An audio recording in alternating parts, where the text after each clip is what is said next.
Esto es Contraélite.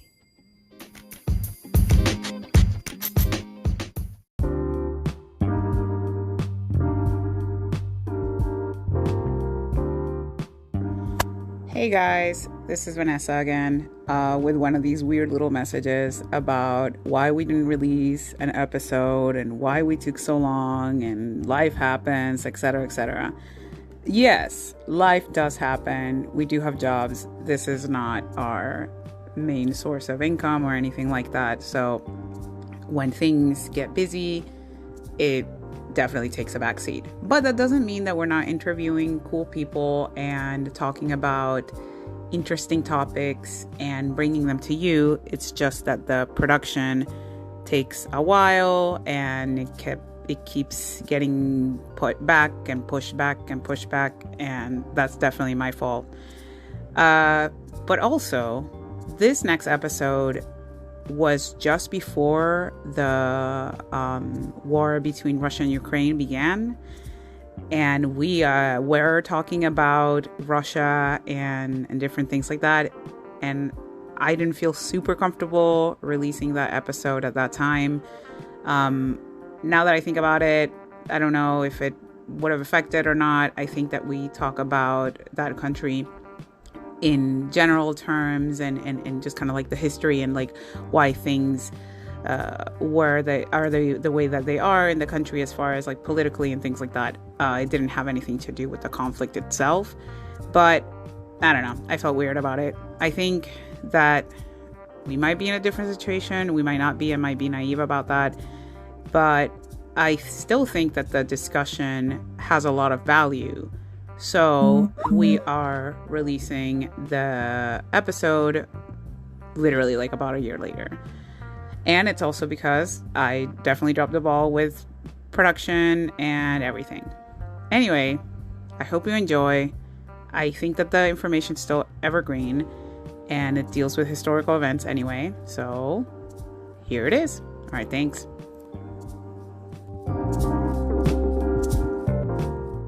Hola a todos los podescuchas de Contraélite, buenos días, buenas tardes, buenas noches, en donde sea que nos estén escuchando. Bienvenidos nuevamente a otra edición de Contraélite. El día de hoy vamos a tener una edición en inglés y vamos a estar entrevistando y hablando con Natylie Baldwin, quien es la autora de The View from Moscow, o sea, desde el punto de vista desde Moscú, entendiendo a Rusia y las relaciones entre Rusia y los Estados Unidos. Y ella también tiene un blog en www.natyliebaldwin.com y vamos a hablar un poco más de eso. Pero bueno, la entrevista va a seguir en inglés. Entonces, bueno, Jorge, vas a ayudar a presentarnos aquí a Natylie en inglés también. Okay, so we'll switch it over to Jorge.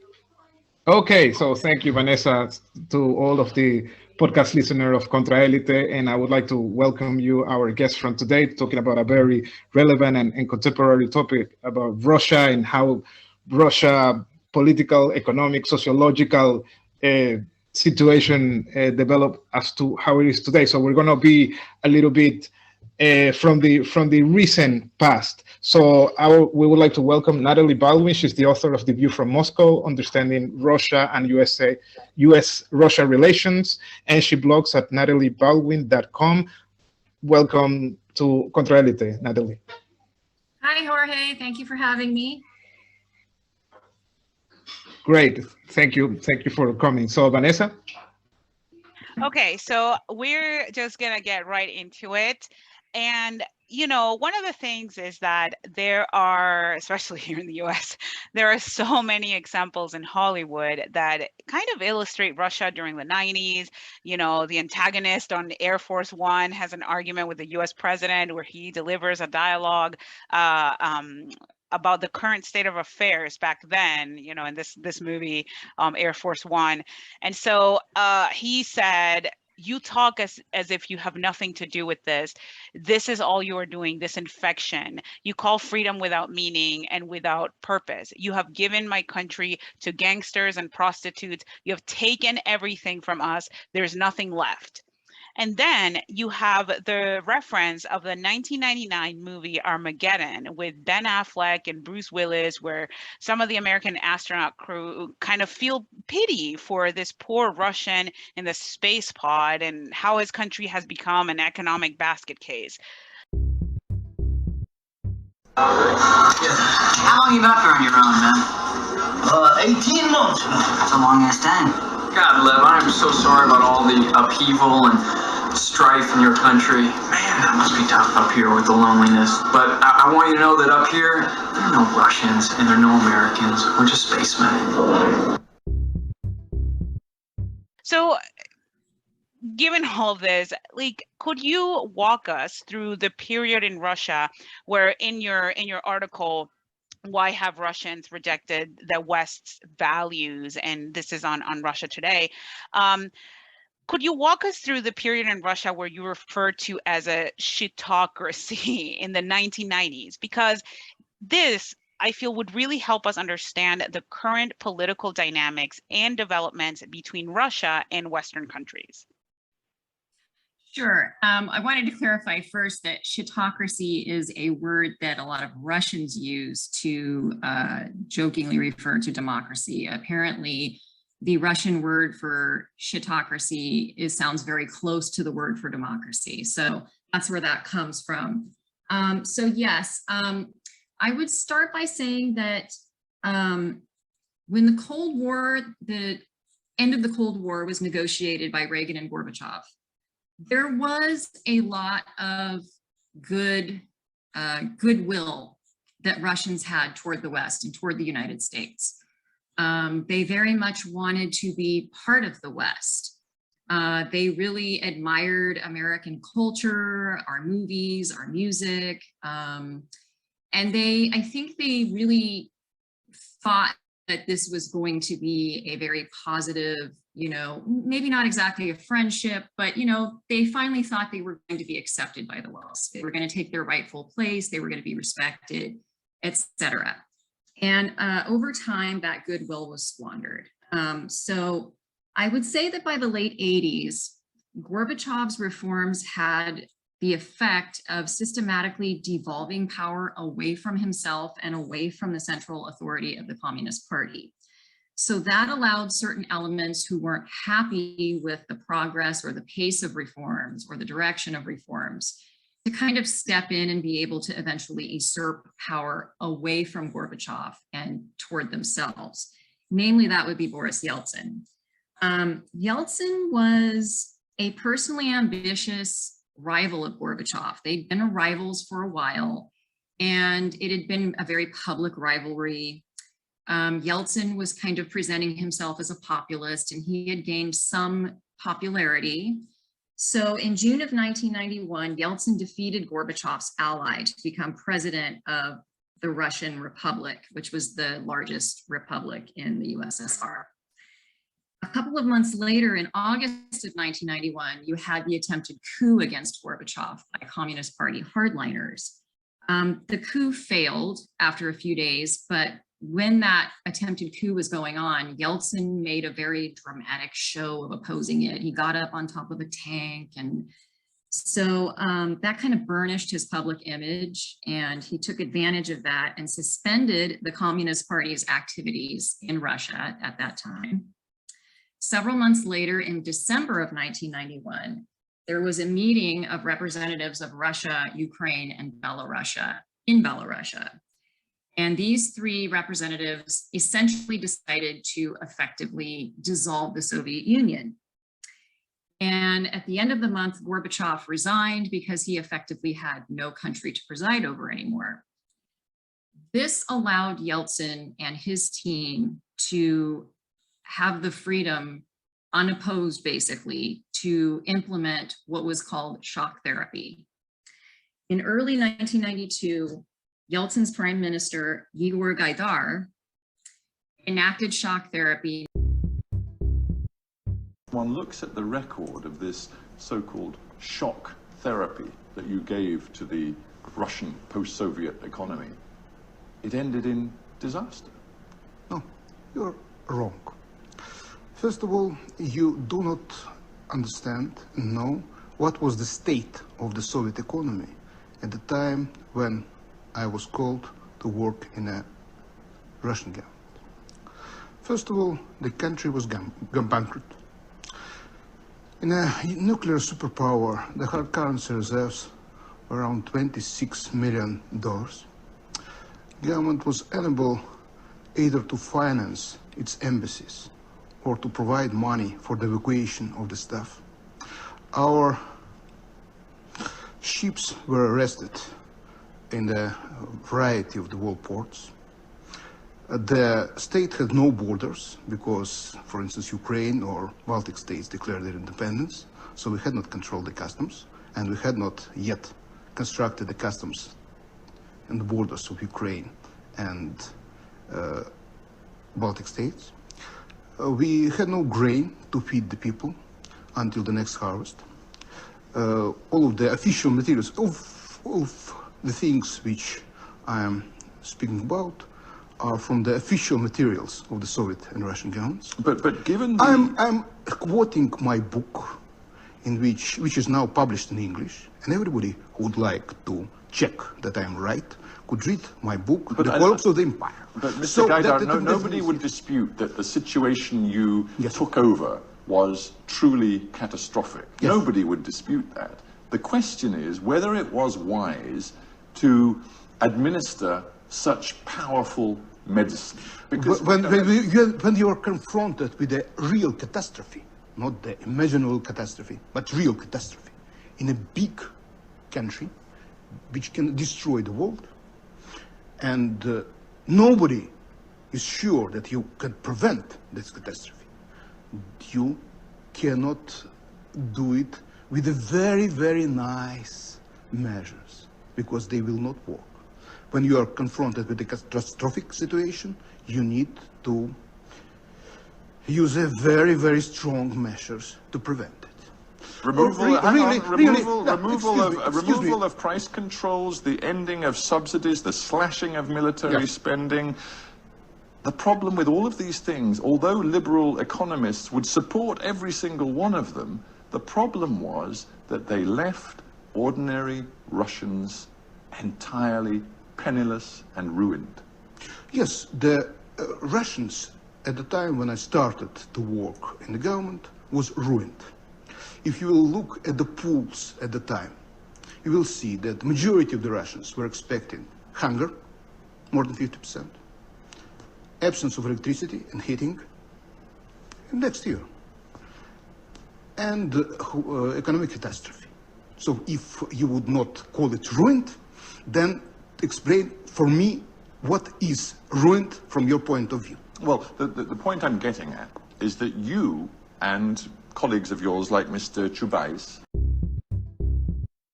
mainly by removing price controls, which affected 80% of wholesale and 90% of retail goods. By the end of the year, you had an inflation rate that had reached 2,500%. Russians could not afford any of the products that were in the stores. People's life savings were wiped out. Workers were not getting paid for months at a time. Pensions were not being paid. So this led to massive poverty, hunger, desperation. By around 1994, you had an increasing mortality crisis, especially among Russian men. They were dying of what we would now call diseases of despair, such as alcoholism, suicide, homicide, heart disease. You had an explosion of crime as black market operatives and corrupt security agents created organized crime enterprises. People who were trying to start small businesses were really hit hard by this because you had protection rackets who were trying to, get them to give them money, protection money. So that made it really hard on people trying to start businesses and make them work. In the summer of 1992, Yeltsin's deputy prime minister, Natylie Baldwin, enacted a mass privatization program using vouchers. Theoretically, every Russian citizen was supposed to be given a voucher for about 10,000 rubles for shares in the country's assets. But Russians really didn't have an understanding of this concept. They didn't really understand stocks. It didn't really have a lot of legitimacy as an idea. So basically the process became corrupted, and members of the Soviet elite, like factory managers and black market businessmen, bought huge shares of the state enterprises that were to be privatized. Then in late summer of 1992, Yeltsin approached the parliament and asked for permission to rule by decree for 1 year under the guise of trying to fix the economic mess. So Parliament agreed, and a year later, by September of 1993,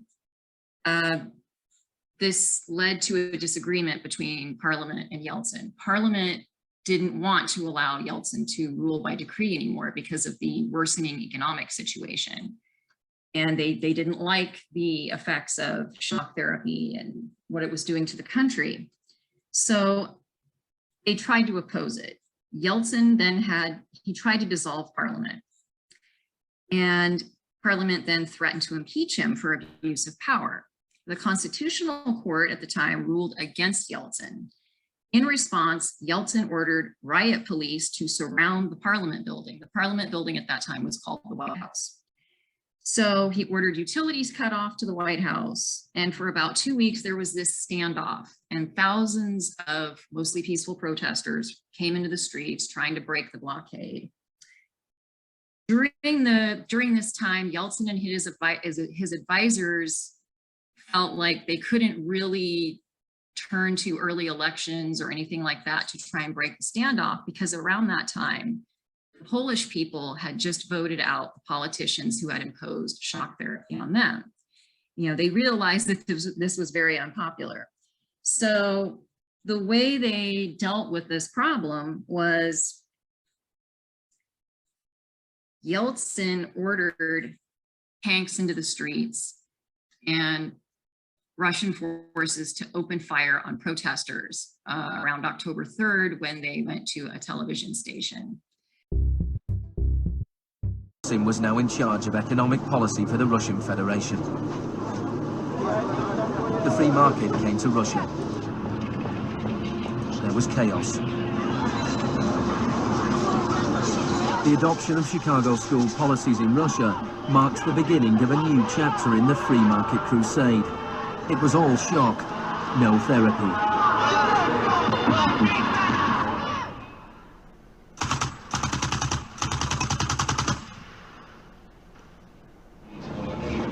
Despite the public efforts to promote popular capitalism, the reality was a small handful of businessmen made vast fortunes.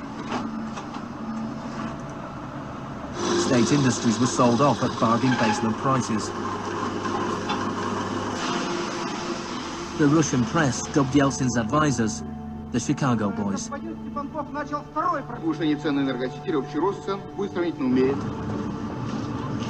Yeltsin's shock therapy meant that in 1992, the average Russian consumed 40% less than in 1991.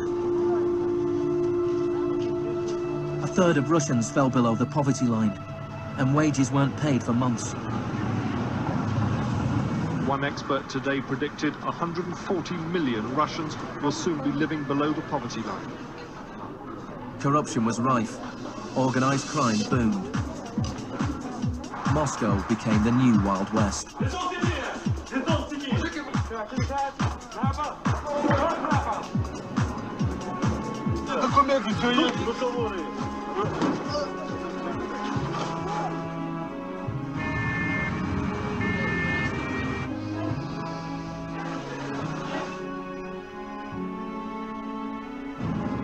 The majority of Russians opposed the Chicago Boys' radical vision for their country. In March 1993, Parliament made a crucial decision. It voted to repeal the special powers it had given to Yeltsin. Yeltsin declared a state of emergency.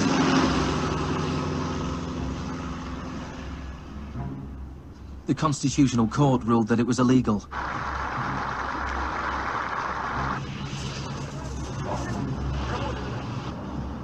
On September 21st, Yeltsin took the Pinochet option and dissolved parliament. Сегодняшнего дня прерывается осуществление законодательной, распорядительной и контрольной функций съезда народных депутатов. The West threw its weight behind Yeltsin. We feel that Boris Yeltsin is the best hope for democracy in Russia. 2 days later, Parliament voted to impeach Yeltsin by 636 votes to 2. Thousands of supporters of the Parliament gathered outside the White House and marched on the television station.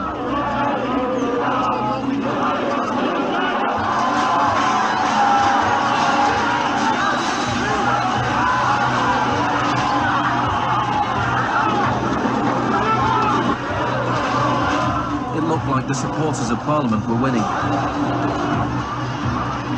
Yeltsin flew back to Moscow from his holiday home. That night, 100 demonstrators were killed as the Yeltsin authorities fought back.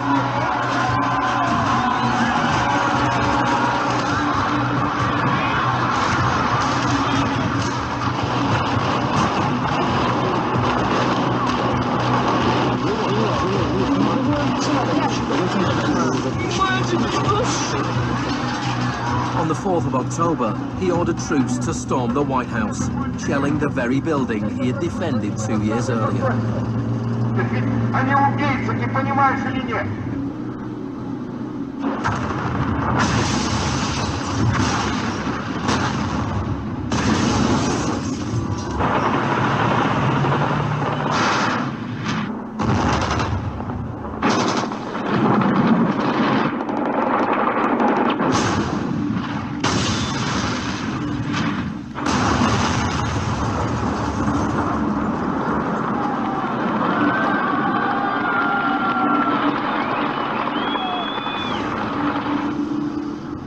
Christopher, the US Secretary of State, said, "The United States does not easily support the suspension of parliaments, but these are extraordinary times."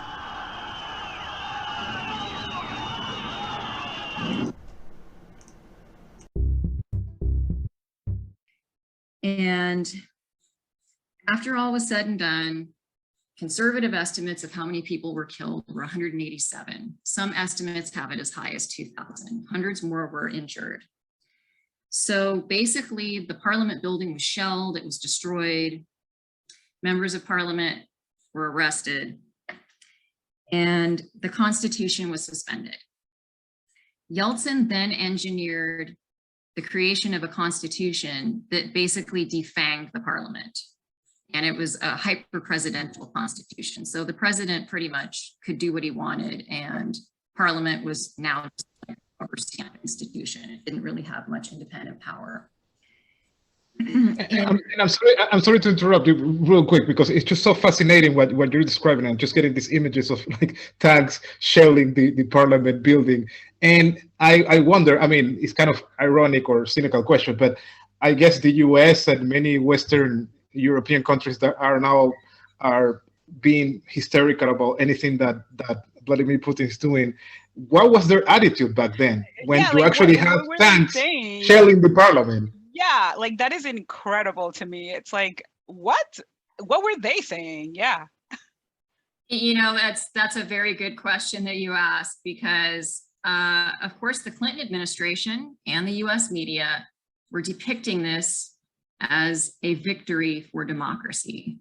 They were characterizing the parliament as, you know, backwards communists and, you know, that wanted to impede progress. And Clinton actually sent his Secretary of State, Christopher Warren, to Russia to basically pat Yeltsin on the back about this pretty much. And yes, you're right. You know, they're always criticizing Putin. I mean, more than criticizing, they've vilified him in the media. And, you know, of course, Putin is not a Boy Scout, but, you know, he's never done anything like this. He's never rolled tanks into the street. He's never ordered Russian forces to fire on their own people. And I mean, you can imagine how they would react if Putin did anything close to this, but he hasn't. And yes, you know, Yeltsin was considered the good guy in this whole situation. So yeah, you're right. It's very telling. Now, just can we also focus, because I think your article is fabulous, and I mean it spoke to me in so many levels, and about these images on my head about how the society was doing, and kind of like you were saying, the despair. I wonder if you could tell us a little bit more how the average Russian was doing back then. Yeah, well, like I said in the article, I mean, you have to keep in mind the people that I interviewed for this article, these are people who came out on the other side and are fairly successful. And they even had these stories to tell about things that they'd observed or things that they'd experienced. So, you know, I have a friend who has been going in and out of Russia since 1983, and she bore witness to all of this. And she's actually quoted in the article, Sharon Tennyson. And she talks about seeing, you know, coming up out of the metro station and seeing a bunch of, you know, old ladies, grandmas, you know, trying to sell packs of cigarettes. And you know, I've talked to other people who were there and witnessed it, and they talked about, you know, Russians lining the streets trying to sell old, you know, basically junk nobody really wanted, but they were just desperate. They were trying to sell anything they thought they had. It wasn't unusual for young women to turn to prostitution. You know, people just tried any way they could when they weren't being paid their wages to make it, you know, to try and get some money on the side or barter. People were. I guess, I'm sorry to interrupt again. I guess from you know, our point of view, from Latin American point of view, I guess something similar, but I don't know if it's really similar. It just sounds to me that the Russian situation and dynamic was much more brutal and just, I mean, completely devastating. That our reference is what happened in Argentina in 2001, where overnight people just found themselves with nothing. They could not take any money from the banks, and they were just, you know, left to die. And I'm sorry, you know, it's not our problem. So was that something similar, but over many years that happened in Russia? Like you said, like life was not even cheap. It was just was not worth anything. Yeah, it happened within, you know, a fairly short period of time. In 1992 early 92 is when they first implemented the shock therapy. And, you know, by the end of the year, they had this, you know, hyperinflation rate where everything was just, people had lost everything. So this happened very quickly. And like I said, like, within a few years, the life expectancy for men went from something like 63 to 56. And yeah, it was just devastating, and it was, you know, happened very quickly. And I have this question, like, because I feel that in like this, both Western and like Westernized education and kind of discourse, they talk about the fall of communism and you know, the wall coming down and then everything, you know, then the communism fell and all of this stuff. And then, you know, all of this time happened that nobody cared about what was actually going on to these countries that, you know, were submitted to things such as like shock therapy and like this hyperinflation and all of this malaise that this, you know, capitalist, different type of economy, opening up the economy and all these things caused among the population. You know, people don't hear about that period of pain and suffering, that even in some countries they're still suffering these kinds of consequences from that very rapid capitalismization, I guess, I don't know if that's a word, of these countries or the former Soviet Union and this quote unquote fall of communism. Like, we get it seen as like, oh, like that was extremely good because like everybody was repressed. And like obviously, you know, if we go and look at these different historical details, obviously yes, like there is a lot of analysis and criticism that has to go in that. But like, how did this get this period of like darkness and pain and suffering, you know, old ladies having to sell, you know, like junk, or women turning to prostitution, diseases of despair, things like that, how this got like repackaged as the failure of communism, instead of once these economies were opened up and left them to fend for themselves, left them to deal with like the hand of the market, and have to sometimes obey these neoliberal institutions and countries and their demands of what economic policies they needed to implement. Like, it's just, I guess it's not really a question, but more like a commentary on how this, I feel that it's like there was like an intentional, or there's like a very well concerted type of changing and control of the narrative, because you just hear, oh well, communism failed, communism fell, and then, you know, that's why these people are poor now. And I'm just like, but that doesn't make any sense. I don't know if you could mention something about that, or kind of talk about like what factors are playing into that to make it as like this boogeyman, and how we see that this period in time, which, you know, to us seems like really long time ago, like 30 years ago or so, but it's you know, contemporary history, like something that we remember at least like being alive during it, and very vivid references to it. Well, there's a couple of points I would make. First of all, life under communism, kind of assessing communism and what it was like under the Soviet period for Russians.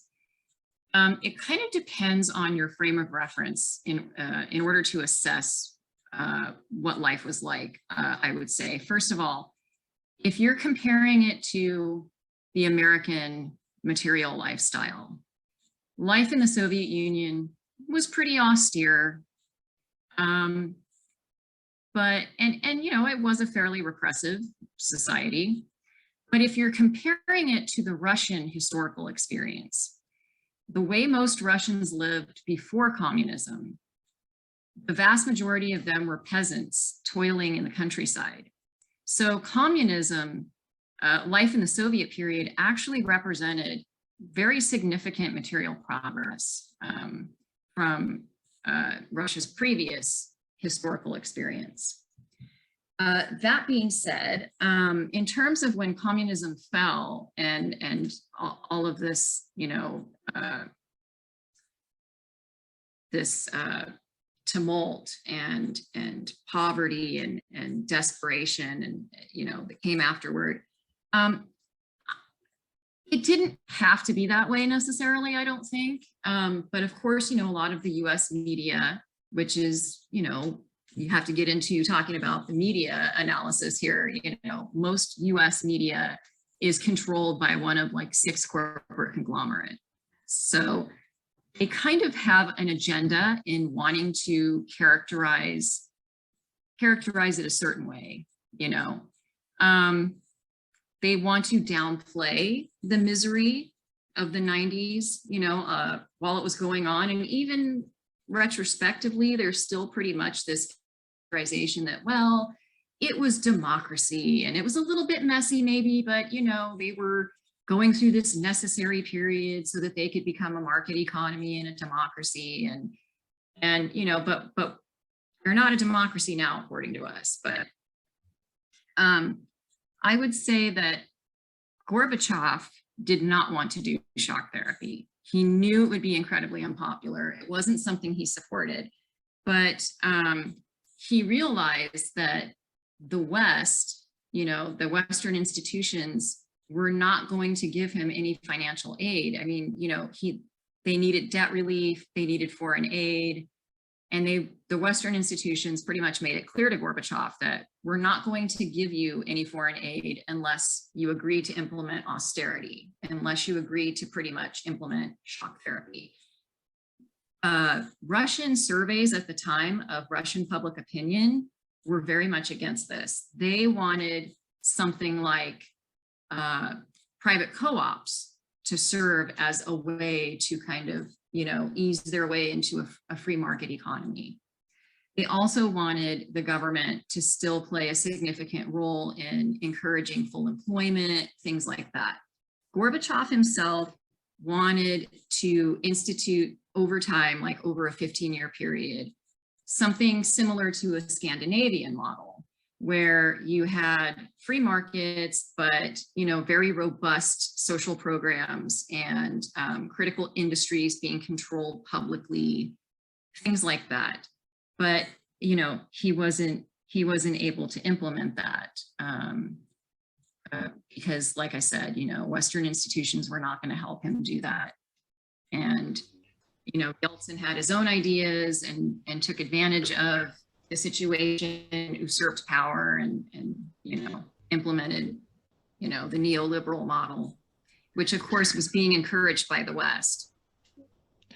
Talking about on that same point, Natylie, I was wondering, because I've seen many documentaries saying that he wasn't able to implement it because at the end of the day, it was not really popular, because they give this impression, these documentaries from different brands and different topics regarding the transition period in Russia, that I got the feeling that most Russians, or maybe most Muscovites or people residents from St. Petersburg, they just wanted to be like the West so much. They just wanted the jeans and the Coca-Cola and the McDonald's, and it looked like all the babushkas were just so happy to, eat in McDonald's.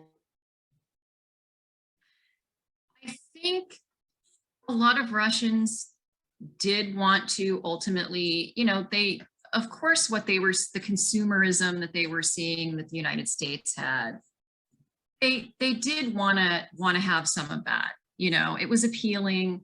I think one of the ladies that I interviewed for the RT article said, what I think a lot of Russians probably thought at the time was, we thought we were going to take the best aspects of socialism and keep that, and then add in the best aspects of a free market economy. And we were going to have this best of both worlds kind of thing. We could have the positive, appealing things about American capitalism, and also have some of the, positive things from, socialism.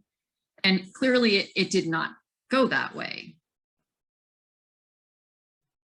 I see. So, okay, just coming a little bit into more contemporary reality in terms of Russian society, I see a lot of demonization showing that, Russian society is very conservative, kind of backward, primitive.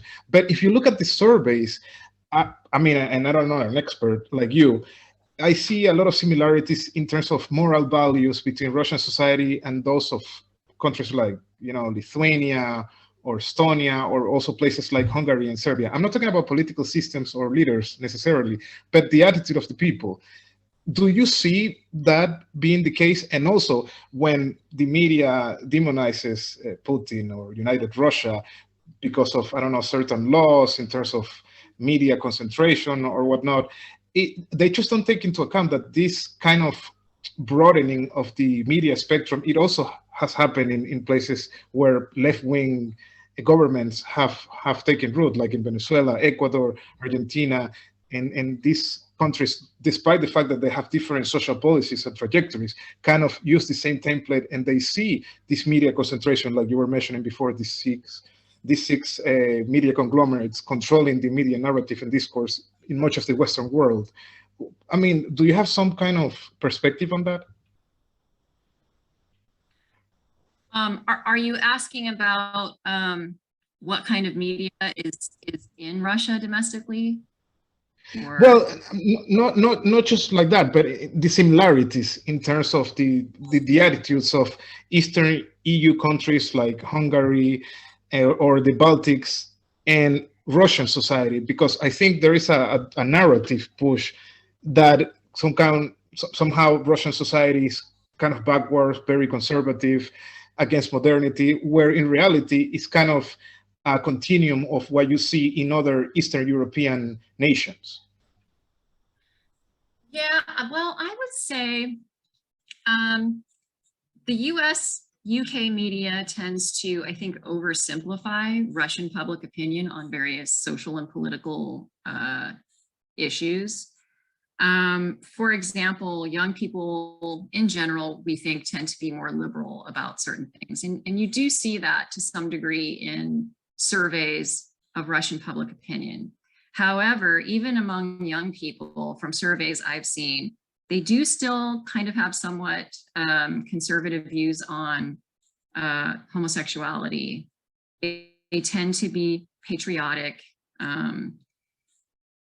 But on other issues, Russian public opinion is not all that conservative. I mean, some of it depends on how you define conservative and liberal and progressive on certain issues. But I would say that two things that,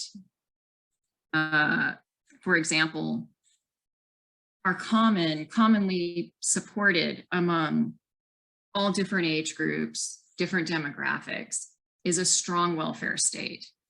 Now, that would be considered, a progressive view by a lot of people. And it's something that's very commonly supported across, like I said, demographics and age groups.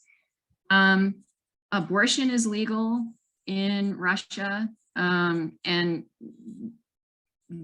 I wouldn't say there's a big push to make it illegal or anything like that. So, that's not really a conservative view.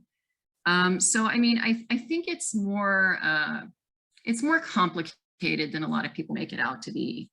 But you do have to keep in mind that the Soviet Union was pretty much a closed off totalitarian country. You couldn't travel outside of the Soviet Union. It was even difficult to travel within the Soviet Union. So it's not unusual that a country that had been fairly closed off, once it starts opening up, is still going to have some conservative views on certain cultural and social issues.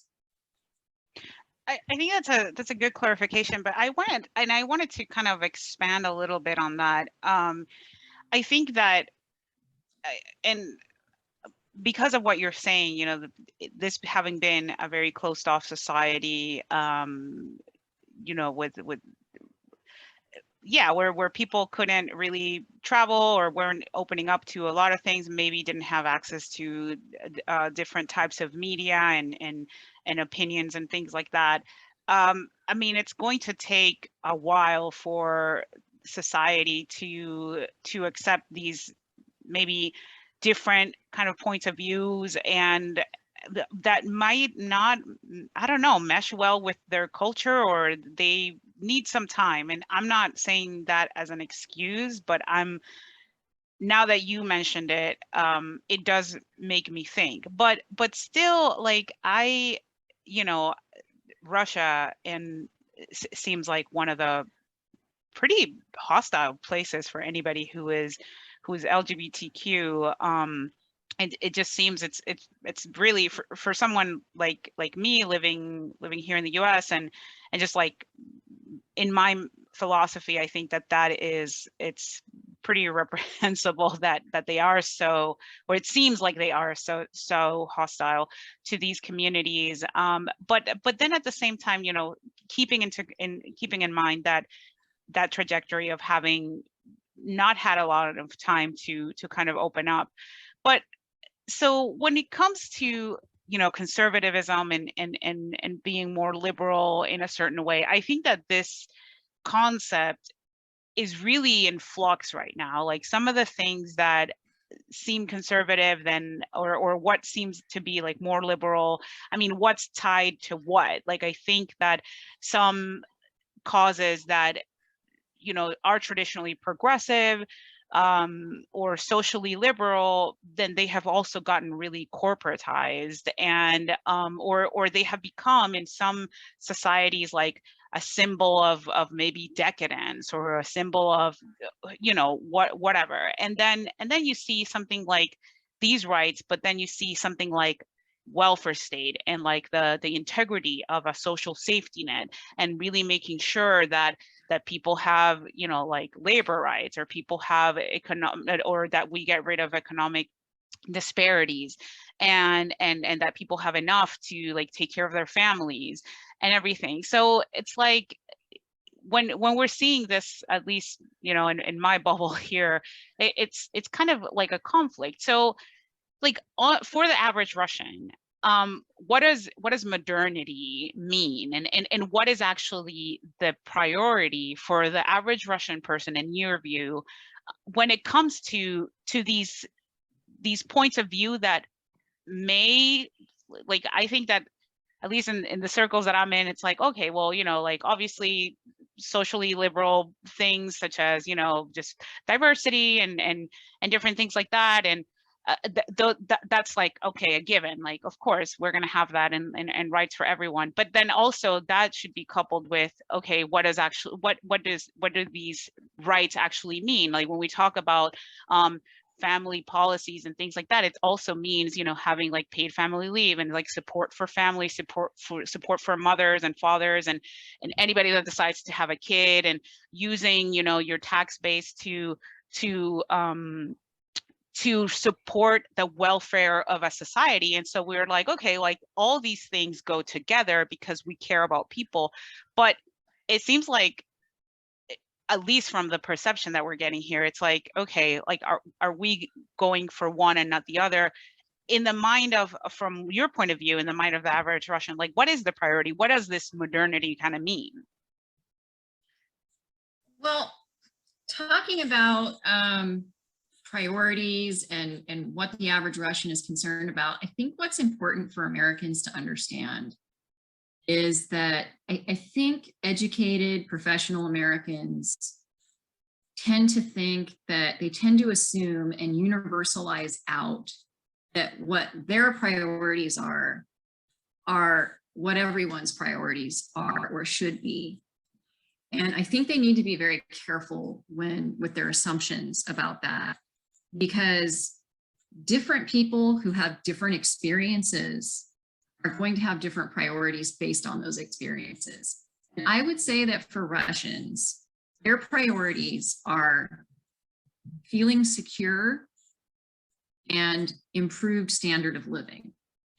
And the reason those are priorities is if you look at Russian history, Russians have been invaded many times. You know, they don't have natural barriers that some countries like the United States take for granted. They don't have oceans and mountain ranges to protect them. They've suffered many invasions over the course of hundreds of years. The one that's most, you know, resonant for them still is World War II and the Nazi invasion.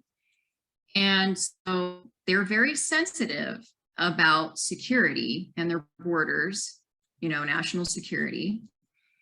And they also, because of what happened in the 90s, they're very concerned about their standard of living. They want to be able to pay all of their bills, have a decent life, raise their children, get an education for their children, and have economic security.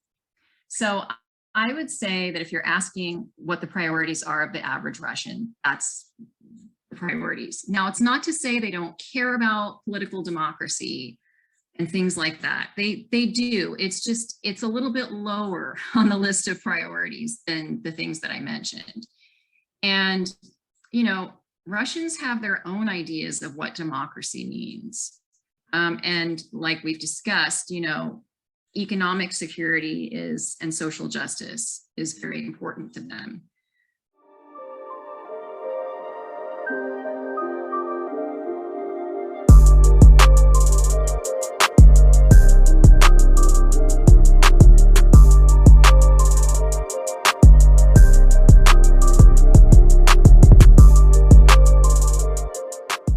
But that's I think I appreciate that kind of nuance that you give to it, because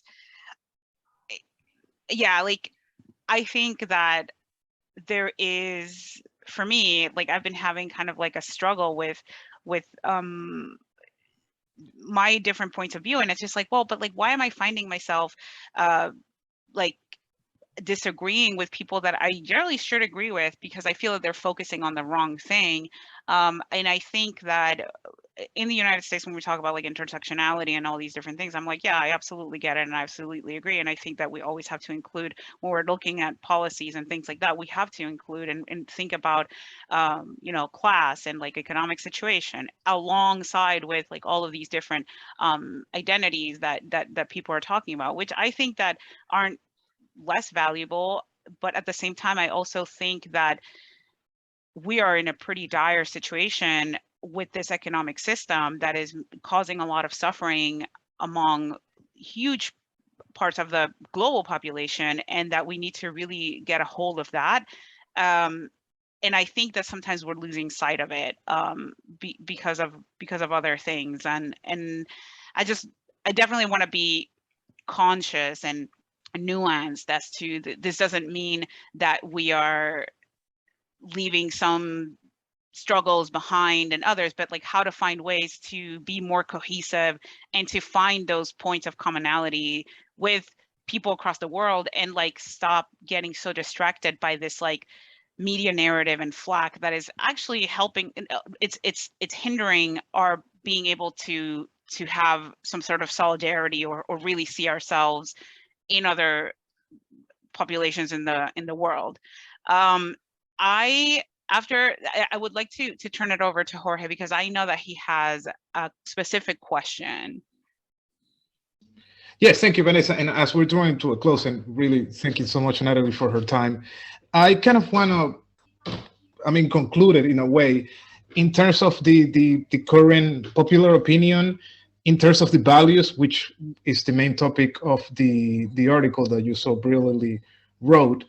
And there is a quote by Margarita Simonian, the editor-in-chief of RT, back in March of 2008, which has always caught my attention. And let me just preface it by saying that despite the rhetoric and despite all of these negative development between, countries like Venezuela, my homeland, or Iran, or other countries which may be seen hostile for the West, most of the population in those countries kind of love the US, they love Western Europe, they love consumer brands, and they don't necessarily link the government and the people. They just have really a wonderful feeling for them, despite all of the disasters and bad policies that they engage towards those nations. But coming back to what Margarita Simonian was saying back in March of 2018, and I quote, "The West should fundamentally be horrified, not simply because 76% of Russians voted to re-elect Putin, but because this past election has affirmed that 95% of Russia's population supports conservative, patriotic, communist, and nationalist ideas. As a result, liberal ideas anemically struggle to survive in Russia, among hardly 5% of the population. You managed to hypocritically combine," and she's referring to the collective West, as they call it, "along with the forcible imposition of ultra-liberal ideas in your own countries, a certain mentally insane mass hysteria. All of this create in a healthy person a sigh of relief that he lives in Russia and not in Hollywood. With the post-electoral mess in the United States or in Germany, it turned out that this quote-unquote freedom of speech never was intended to be used for good, but was embedded as an object of beauty, a false ideal that you never intended to implement for real.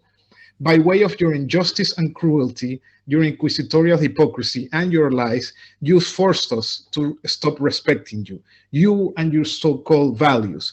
We no longer want to live like you. For 50 years, secretly and openly, we wanted to live like you, but not any longer. We no longer respect you, and for all of those who still support you among us," she means Russians, "those who still bother to support you, they represent less than 5% of the population." So do you think, in your expertise and your research, Natylie, that most of the Russian population kind of gave up on the idea based on the humiliation and the history, and kind of are being more proud of their own identity, but also looking for alternative role models? Well, I think that goodwill and kind of idealized view of the US and the West that Russia had, that we talked about at the beginning of the interview, that they had when the Cold War ended, I think has, they've lost that. I think that the rose-colored glasses have kind of come off. And I think, unfortunately, the US has itself to thank for that, mostly. One thing that I wanted to bring out that had to do with one of Vanessa's questions, that is the US has done a lot to undermine its own stated goals of furthering democracy and liberalization, social liberalization, and human rights, etc. Because it has supported these projects like the National Endowment for Democracy and, these democratization projects in Russia and in other places that really haven't been about true democracy. They've been about supporting projects that have a destabilizing effect on governments that we don't like. We don't like Putin's government. We'd like to destabilize it if we could. I don't think that that's going to happen. But, a lot of these supposed programs that are supposed to be about democracy and human rights have been weaponized, basically. In reality, they're destabilization projects, or they're viewed that way in Russia, and not completely without justification. So I think that if the US and the West really want to support democratization in Russia and human rights in Russia, I think the best thing they can do is, number one, stop making Russia feel threatened by the foreign policies and things like that. A country that feels threatened by an outside power, a strong outside power, we've seen this in history, they're going to tend to be more repressive. They're going to tend to be more closed off as a reaction. So I think the best thing to do is to not make Russia feel threatened and give Russia the space to figure this out for themselves. Let them figure out, what democracy means to them, how to, evolve and how to develop democracy in their own country, on their own terms. That would be the best thing to do if we truly care about democracy and human rights. We've gone about it completely the wrong way. We've completely been counterproductive about it. That's my view of it. Oh, thank you so much for that closing remark as to, what would be, what we need to do from now on to improve this situation. So thank you one more time, Natylie, for joining us today on Contraelite. And now, where can people find you? We have your blog, which is natyliesbaldwin.com, NatyliesBaldwin.com, and we'll put that in our show notes. But where else can people find you if they wanna keep up with you and kind of stay in touch and see your analysis? The blog would be the best place. The second best place would be to follow me on Twitter at NatyliesB. Okay, perfect. Very good. Well, thank you one more time, Natylie, and you can follow us at Contraelite. We are on Twitter and on Instagram, probably more active on Twitter than on Instagram. So we are at Contraelite1. And if you want to send us any sort of email or suggestions for guests or ideas or anything like that, you can also email us at contraelitepodcast@gmail.com. Thank you so much. Jorge, I don't know if you want to say anything else, or we can just close it out. No, just thank you so much, Natylie. And yeah, it was very enlightening and interesting.